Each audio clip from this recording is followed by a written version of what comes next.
Welcome to Flawless Shoe Reviews. I'm going to break down the key features of the Brooks Glycerin GTS 22 in this video, whether you use it for walking or for running. I'm going to talk about how there's some major updates compared to Model 21, and we're going to break down how they feel in terms of stability and fit. So first of all, if we talk about the midsole, we've a revamped midsole with the DNA tuned nitrogen-infused midsole, which is similar to what we see in the Glycerin Max. We've got an individual review on that if you want to check it out. But in this shoe, we've got broad, wide soles in the rear foot, and we've got narrow, densely packed soles in the forefoot.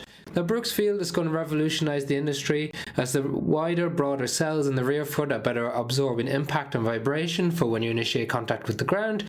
And then the forefoot, the densely packed soles give you more push-off, more spring to the shoe, and we definitely feel that underfoot. So it's a bit more balanced than what we saw in the previous model. It still has its GuideRails system and the go-to support system on the medial aspect of the foot. As a result of having more balanced cushioning underfoot, you definitely feel this more. It was a little bit softer in the Model 21, so the increased firmness of the Model 22, and although it's not really firm, it's still really comfortable, you can definitely feel this medial arch support a little bit more. So those of you who enjoy having that arch support underneath your foot, it's definitely more prominent in this year's model. And we've also got a mild support on the outside of the shoe with that guide rail focus of trying to keep you centered in the shoe as you move. It's got a nice broad base of support, it doesn't narrow too much in the midfoot, and it's got some nice sole flare in the forefoot as well to help keep you centered as you go to push off.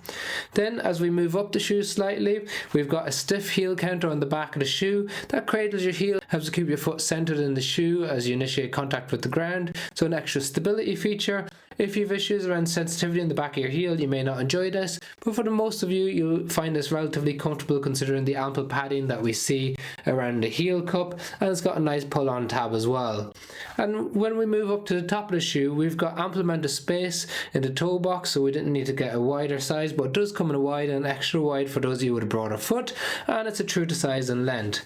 We've got a nice padded tongue that's not gusseted, which is typical of Brooks, so it's not stitched in, but we've got no issues with the lockdown or any moving of the tongue. Then when it comes to performance, we've got a relatively heavy shoe coming in around 303 grams for a size 9 men's US. It's got a classic 10mm drop with 39mm in the rear foot, 29mm in the forefoot. So sticking with Brooks' classic high drop shoe. So if you've got some issues around your Achilles tendon, that high drop can be beneficial. If you've got issues around the forefoot and you stand for long periods of time, you may not enjoy this as much. When it comes to running, it feels a little bit different underfoot, so it's a little bit too heavy to do faster workouts, up-tempo workouts, so it's still your classic medium distance, medium range shoe, so it can do long distance runs, easy runs, recovery runs, but you're not going to do them faster workouts in it.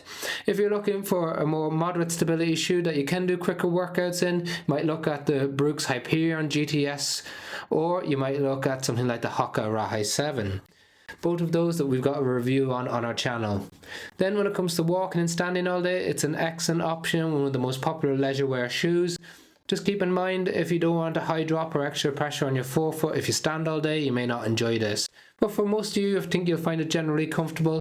If you're looking for a moderate to max stability shoe, I think the GTS 22 now fits into that category, whereas the softer foam on the GTS 21 just made it more of a mild to moderate stability shoe. So a lot more stable for those of you that enjoy it.